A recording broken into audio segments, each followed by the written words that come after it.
I don't think this current tranche identifies exactly what's coming, and who knows what, if anything, is coming, or if it isn't all just intended to enrich the donor class here in the U.S. Well, let's keep something else in mind, too, Judge. I realize that this government in Washington, speaking as it does for the American people, has effectively said that it rejects any relationship with Moscow on the basis of conditions that we do not set. In other words, unless the Russians all agree to adopt whatever we tell them is appropriate for their society and for their government, unless they remove the people that currently govern them, unless they put their arms down, join hands, and sing Kumbaya with us, we can't get along with the Russians. Well, sending this kind of money towards Ukraine at this stage signals to the Russians that any hope of a relationship with Washington is dead.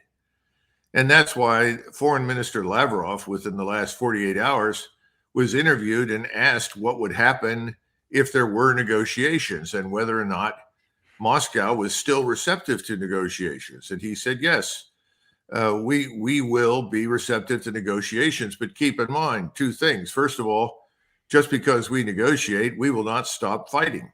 We will continue until we have achieved all of our objectives militarily.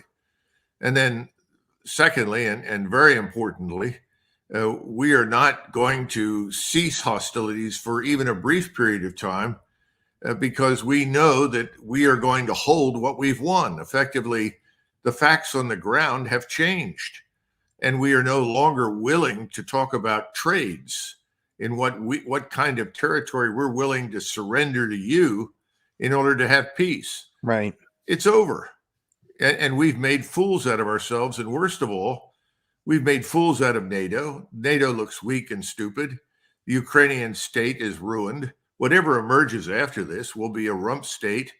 And that rump state will effectively be a demilitarized zone, a DMZ.